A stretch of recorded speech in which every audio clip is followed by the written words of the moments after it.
ఎక్కడ చూసినా అడ్డుకుంటున్నారు అంటున్నారు. ఏ సాక్షి టీవీలో వచ్చినా పోలీసులను అడ్డం పెట్టి ఎక్కడ పడితే మా వాళ్ళంతా తండోపతండాలుగా వేలాది మంది వస్తున్నారు, అడ్డుకుంటున్నారు అంటున్నారు. రండయ్యా, ఎక్కడ అడ్డుకున్నారు? ఒక్క ప్లేస్ చూపించండి. మీరే సాక్షి ఛానల్ జిల్లాలో ఉండేటువంటి మండలాలు కోటి ఉంటాయంటే అవన్నీ తెచ్చి గొట్టాలు పెడుతున్నారు. అడ్డుకున్నారు. అడ్డుకుంటే మరి ఇంతమంది 3000 మంది ఎట్లొస్తారు? హెలికాప్టర్ దగ్గరికి 3000 మంది పైన ఎట్లొస్తారు అంటున్నా.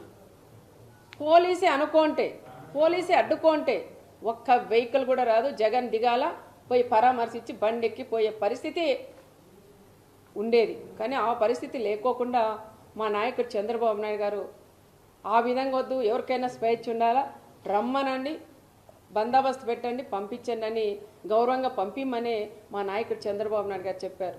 మా నాయకుడే అనుకోనింటే ఈరోజు నువ్వు ఈ మండలంలోకి కూడా అడుగుపెట్టు, మా కార్యకర్తలు మేమే అనుకోనింటే ఈరోజు ఈ మండలంలోకి నువ్వు అడుగు పెట్టవని మరొక్కసారి పులివెందుల ఎమ్మెల్యే గారు కూడా నేను పేరుపైన కూడా నేను కూడా తెలియజేసుకుంటూ, పదే మీరు అనవసరంగా లేనివి ఉన్నట్టు సృష్టించి మాట్లాడడం కూడా అది కరెక్ట్ కాదు. ఏది ఏమైనా ఈరోజు మాట్లాడిన ప్రతి ఒక్క వర్డు పచ్చి అబద్ధాల తప్ప దాంట్లో ఒక్కటి కూడా నిజం లేవు.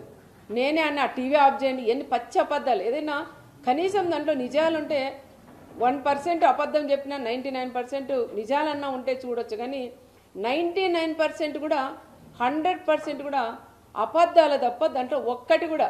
ఒక మాజీ సీఎం అయ్యా నువ్వు పచ్చి అబద్ధాలు మాట్లాడుతుంటే ప్రజలు నవ్వుతున్నారు. ఒక్కసారి మీరు కూడా ఆలోచన చేయాలని, ఏదైనా ఇలాగ వచ్చినప్పుడు మీరు కూడా ఏం మాట్లాడాలి ఏం మాట్లాడకూడదని తెలుసుకొని వస్తే కూడా బాగుంటుందని కూడా చెప్తున్నాం. ఈరోజు వచ్చినది కేవలం పరిటాల కుటుంబం టార్గెట్ చేయడానికి, లింగమయ్య ఫ్యామిలీని పరామర్శించడానికి వచ్చినట్లు వచ్చి ఇంత రాజకీయం చేసి ఈరోజు జగన్ రెడ్డి కూడా వెళ్ళారు. ఏది ఏమైనా మా కార్యకర్తలందరూ కూడా ధైర్యంగా ఉన్నాం. ఎవరు ఎన్ని అడ్డంకలు వేసినా ఏది చేసినా కూడా ఎవరు కూడా భయపడే పరిస్థితులు ఇక్కడ లేరు అని జగన్కి కూడా నేను తెలియజేస్తున్నాం.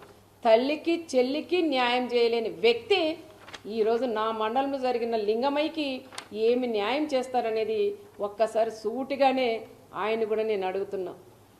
అన్న మా నాన్న చనిపోయాడు, నాకు న్యాయం చెయ్యండి అని 2 చేతులు ఎత్తి జోడించి ఒక సునీతమ్మ జోడించి అడిగితే కూడా ఆ తల్లికి నువ్వు న్యాయం చేయలేని వ్యక్తి ఈరోజు లింగమయ్యకి నువ్వు ఏం న్యాయం చేస్తావయ్యా అని ఆయన్ని కూడా ఈరోజు నేను ఒక చిన్న ఉద్యోగం పట్టుకొని ఇంత దారుణంగా నువ్వు మాట్లాడడం, వీడియో కాల్లో మాట్లాడించుకొని నేను ఎంపీపీని చేసుకునేంత అంత దిగజారే కుటుంబం పరిటాల కుటుంబం కాదని కూడా నేను చెప్తున్నాను.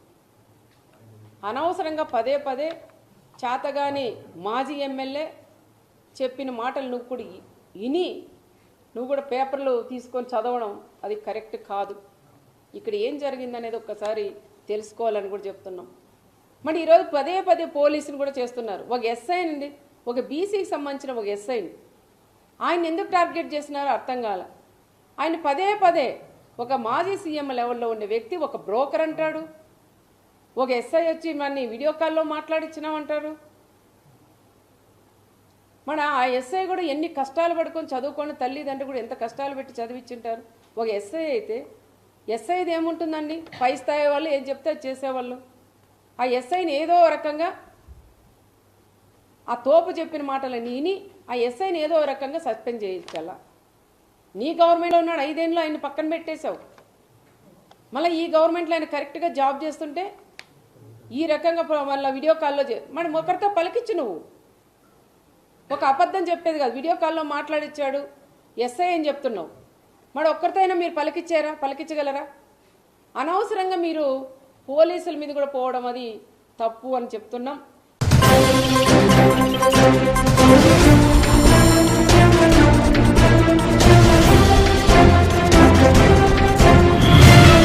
ప్రజలతో ప్రతి క్షణం